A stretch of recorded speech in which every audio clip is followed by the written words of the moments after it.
നിങ്ങളെ സ്റ്റാഫുകൾ കറക്റ്റ് ഉറങ്ങുന്നുണ്ടോ എന്ന് നോക്കുന്ന ഉത്തരവാദിത്തം നിങ്ങൾക്കാണ്.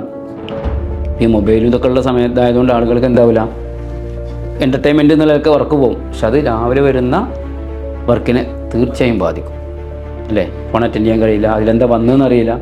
പിന്നെ നമ്മൾ ഈ ഫോണ് അത്യാവശ്യമാണല്ലോ, അപ്പോൾ ഫോൺ വഴിയായിരിക്കും എല്ലാവരും മെസ്സേജുകൾ അയക്കുക. അപ്പോൾ അത് ഒരു 10 സെക്കൻഡിനുള്ളിൽ റിപ്ലൈ കൊടുത്തിട്ടില്ലെങ്കിൽ അടുത്ത ആളോട് ചോദിക്കും എന്താ ചെയ്യേണ്ടത്. നമ്മൾ എത്ര സ്പീഡിൽ റിപ്ലൈ ചെയ്യുന്നോ അത്രയും സ്പീഡിൽ നമുക്ക് കസ്റ്റമർ കൂടി വരും. അപ്പോൾ അതുകൊണ്ട് നമ്മൾ ശാരീരികമായി കറക്റ്റായി ഇരുന്നാൽ മാത്രമേ നമുക്ക് ചെയ്യാൻ കഴിയുള്ളൂ. രാവിലെ ഓഫീസിൽ വന്നിട്ട് ഉറക്കം തൂങ്ങുകയാണെങ്കിൽ, അല്ലെങ്കിൽ ഭയങ്കര ക്ഷീണം, അല്ലെങ്കിൽ ഉറക്കമൊഴിക്കലോട് കൂടെ നമ്മൾ എന്തായി, ടയർഡായി, ആൾ ബോഡി ടയർഡായി. അപ്പോൾ നമ്മൾ ചിന്തകളും ഇതായി. അപ്പോൾ ഒരു കസ്റ്റമർ വന്ന് വർക്ക് ചെയ്യുമ്പോൾ അടുത്ത ആൾ വരുമ്പോൾ നമുക്ക് ചിരിക്കാനും തോന്നില്ല.